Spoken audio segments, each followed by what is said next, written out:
Quizás te preguntes quién soy para atreverme a poner un título así. Bueno, pues fui uno de los beneficiados directos de esta mafia. No solo eso, sino que conozco casos cercanos que no tuvieron mi misma suerte y fueron los perjudicados de esta mafia. Y si no te parece suficiente, el mismo Ramón Campayo lo dice. Un opositor que dice, este es mi trabajo ideal, pero solo hay 3 plazas. Voy a intentarlo, te digo, no tienes posibilidades, están dadas. Solo 3 plazas, olvídate. Va a ser realmente difícil que consigas algo así, ¿no? Si no sabes quién es Ramón Campayo, no solo es una de las personas con un cociente intelectual más elevado del mundo, campeón mundial, récord Guinness y plusmarquista en numerosas pruebas de memorización, sino que además se dedica a trabajar directamente con opositores, enseñándoles a estudiar de una manera eficiente. Él mismo lo dice, ¿solo 3 plazas? Olvídate, están dadas. En guitarra sale solo una, cada no sé cuánto tiempo. ¿Te crees que va a ser para ti?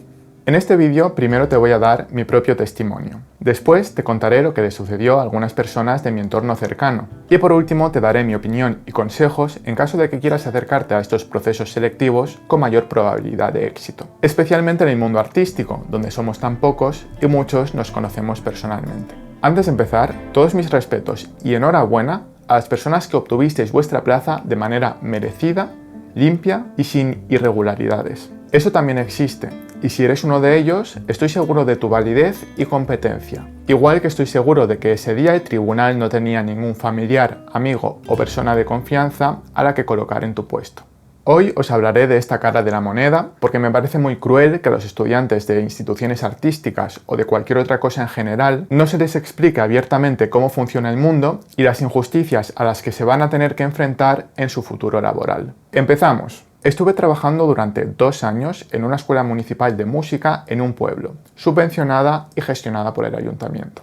En esa época, al menos donde yo estaba, había una ley que decía que a los 2 años los profesores debían de marcharse y convocarse nuevas pruebas de concurso oposición, con el pretexto de dar oportunidades a nuevas personas y que vayan rotando. Estas pruebas consisten, por un lado, en unos exámenes en los que tienes que tocar la guitarra, dar alguna clase pública con tribunal y responder también a algunas preguntas que ellos te plantean. Y por otro lado, una fase de concurso de méritos donde toman en cuenta todas tus titulaciones oficiales, carrera, máster, idiomas, cursos baremables, etc. Y cuantos más títulos tengas, más puntos tienes. Pasaron los 2 años y llegó el momento en el que yo legalmente debía de abandonar la escuela. Pero sucedía una cosa, y es que los alumnos estaban muy contentos conmigo.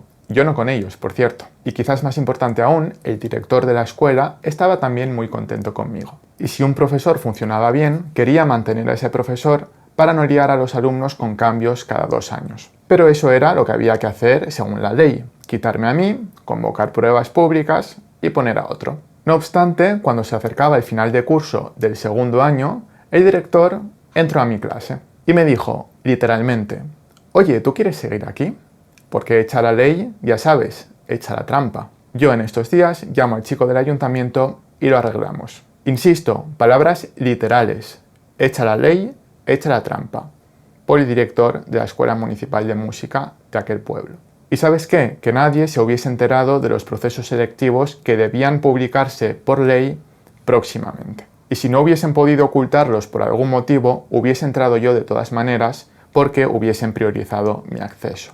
Lo que pasa es que yo dije que no. Y os aseguro que no fue porque tenga yo un gran sentido de la justicia y porque me supiese mal por los otros candidatos, sino porque odiaba profundamente ese trabajo. Si hubiese estado a gusto, le hubiese dicho al director «Moltes gràcies, encantat, així em tens, amic meu. El que faça falta». Y hubiese tenido una plaza fija en una escuela municipal de música, muy mediocre pero con un trabajo muy fácil para mí, dando clases sencillas, sin preparármelas apenas, a niños y aficionados. Estable, sin mucha responsabilidad, cobrando 1.700, 1.800 euros netos al mes, que ya es más que la media en España, con casi 3 meses de vacaciones en verano, 2 semanas en Navidad y otras 2 semanas en Semana Santa, pagadas por supuesto. A gusto. Y si tú hubieses querido entrar ahí con toda tu buena voluntad, esfuerzo y títulos, no hubieses podido. ¿Sabes por qué? Porque esa plaza era mía. Mine. ¿Entiendes cómo va la cosa? Ah, y por cierto, si te preguntas cómo entré ahí en primer lugar, es porque el anterior profesor fue compañero de estudios en el conservatorio. Estuvo de baja durante 2 semanas porque le tuvieron que operar. Y me llamó, «Escolta, Joan, tu vols entrar així a treballar?» Jo, «Clar que sí, home, amic meu, company, bro». Le cubrí durante estas 2 semanas y, más importante, conocí a los alumnos y al director. Luego se reincorporó, pero más adelante se fue por otros motivos. ¿Y a quién llamaron? Bingo. ¿Entiendes cómo va la cosa? Bueno, ¿quieres más historias? Esta es graciosa. 8 de septiembre de 1941, Leningrado. Nah, es broma. Mira, otra escuela municipal de música, baja por paternidad. Necesitaban a un profesor de música para cubrirla. En las escuelas municipales se supone que todo debe de funcionar en base a pruebas, concurso, oposición, todo legal, que todo el mundo tenga una oportunidad igualitaria, ya sabes. ¿Qué hizo el director de esta otra escuela municipal? Llamó al director del conservatorio de grado medio de mi ciudad. Y le dijo, oye, ¿tú tienes por ahí algún guitarrista que pueda cubrir esto? Y le dijo, sí, claro. ¿Y cuál fue el siguiente teléfono que sonó? El mío. ¿Y por qué el mío y no el de mis otros compañeros de guitarra? ¿Porque yo era mejor guitarrista? Sí, pero más importante que eso es que yo era y sigo siendo amigo de su hija, y estando en su casa jugando al ping-pong y bañándome en la piscina. Entonces, si soy el director, ¿a quién llamo? Pues al amigo de mi hija, que sé que toca bien, tengo buenas referencias de sus profesores, es responsable y además lo conozco y sé que es un buen chaval. ¿Quieres tener trabajo en una escuela de música? Puedes pasarte años y años presentándote a pruebas de concurso o oposición, esperando a que Diosito te toque con su varita mágica, o de una manera más eficiente, haciéndote amigo de la hija del director que tenga la influencia suficiente como para colocarte en algún sitio. Por cierto, esto yo no lo hice aposta, como el pequeño Nicolás, conocido por buscar activamente este tipo de influencias en los entornos políticos más elevados de España. En mi caso, simplemente dio la casualidad de que me llevaba muy bien con esta chica. Y luego, más adelante, resultó que su padre era el director del conservatorio, pero fue una coincidencia azarosa. Bueno, ¿quieres más historias mías o pasamos a las de mi entorno cercano? Venga, la última, esta vez en un conservatorio. Se creó un procedimiento de estabilización de plazas, donde había profesores que llevaban mucho tiempo trabajando, pero de una manera no muy regulada. Y se crearon de nuevo estos concursos o oposiciones para legalizar el asunto, y que los profesores que estaban ahí compitiesen con los nuevos aspirantes, y que de una manera presuntamente justa, bonita y legal entrase el más competente. Al menos esa era la apariencia. Resulta que yo conocía a la profe de guitarra de este conservatorio. Hemos tenido buen trato en el pasado, tengo su número y hablé con ella. Bueno, pues estas pruebas se publicaron, pero ¿qué pasa? Que te daban un montón de puntos solo por el hecho de haber trabajado justo y precisamente en ese lugar anteriormente. Pero una barbaridad. Del tipo que a ellos les daban algo así como 1,4 puntos y al resto solo 0,3 por haber trabajado en otro sitio. Aquí pasó lo mismo que a mí, que querían mantener a sus profesores, como es lógico en caso de que funcionen bien, y como les obligaron desde arriba a sacar estas pruebas, pues dijeron, sí, vale, yo las saco, si me da igual, aquí va a entrar quien yo quiera. Así que vamos a favorecer a quien ya está, pero para que no se nos vea mucho el plumero, lo vamos a hacer de una manera un poco más sutil, publicamos la oposición, pero modificamos la ponderación de los puntos exageradamente en favor de los profesores que ya tenemos. Yo, como ya sabía lo que había, ni siquiera me presenté, principalmente porque ya sé cómo va esto y sé que ahí no tenía ninguna opción. Además, tienes que pagar por presentarte, lo cual implica que estás tirando tu dinero si sabes que no vas a ser tú quien va a entrar. Tampoco me presenté porque tenía buen trato con esta profesora. Me había tratado bien en el pasado y me parecía una situación incómoda entrar en competición directa con ella. Bueno, basta de hablar de mí. Aún no hemos acabado. ¿Queréis más? Mi expareja, bailarina profesional de ballet, hipercompetente, no solo buena bailarina, sino además muy bien formada, 2 carreras, un máster, varios idiomas y publicaciones de artículos de investigación en congresos, se presentó la pobre a una de estas pruebas, en este caso para ser profesora de danza clásica en un conservatorio. Pero a diferencia de mí, ella no tenía los contactos adecuados. ¿Qué pasó? Pues que en términos de competencia le daba 80 vueltas a todas las demás aspirantes. Y vaya, casualidades de la vida, en la fase de concurso de méritos hubo un misterioso error en la contabilización de sus puntos, que la ponían solo un poquito por debajo de la persona que querían que entrase. Me cachis. Uy, vaya, se nos ha olvidado por despiste contabilizar este título de máster y estos cursos valemables y estos idiomas. Ay, se me ha pasado. Qué mal, lo siento. Y luego no os creáis que te lo ponen fácil para reclamar. Y luego, claro, además, en una prueba tan subjetiva, en la fase de oposición, como ver quién baila mejor, teniendo en cuenta además que algunos de los miembros del tribunal eran concejales que no tenían ni idea de danza, pues saber quién discute y cómo demuestra que están favoreciendo injustamente a una persona. Y reclamar es prácticamente inviable, más aún con la lentitud de los procesos judiciales, con el dinero que necesitas en cuestión de abogados, etc., y con el desgaste psicológico que estas cuestiones implican. Muchas personas directamente no se pueden permitir lo que implica una reclamación de este tipo. Ella, en este caso, no tuvo mi suerte y fue una de las desfavorecidas de esta mafia. Por cierto, esto no pasa solo en el mundo artístico. Mi propia madre, que ahora es fisioterapeuta en un centro de salud público, también cuenta que vivió unas oposiciones amañadas, donde le restaron puntos injustamente a los candidatos que no eran la persona que querían que entrase. Y también conozco historias de otras personas que fueron mis propios profesores. Juicios, denuncias, procedimientos ilegales, amaños, juegos sucios de todo tipo, traslados, influencias y mucho desgaste económico y emocional. ¿Y al final quién gana? ¿El mejor? ¿El más competente? No, el que tiene más dinero e influencia política. Y todo esto que os estoy contando al final no dejan de ser juegos de niños, historietas de pueblo.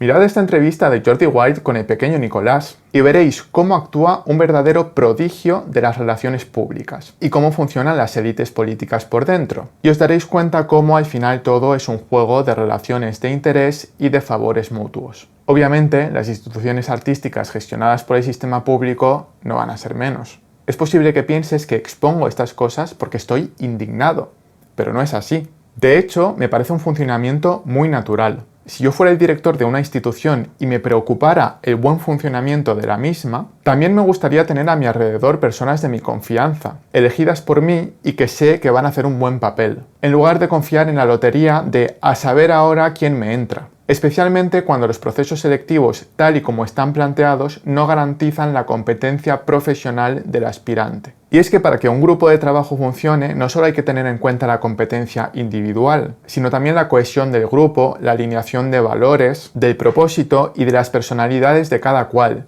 caminando todos juntos hacia una misma dirección de manera armoniosa. Estoy seguro de que muchas personas que colocan a dedo a otras no tienen en realidad malas intenciones, sino que buscan lo que creen que es mejor para su contexto, como el director que me ofreció una plaza de manera ilegal.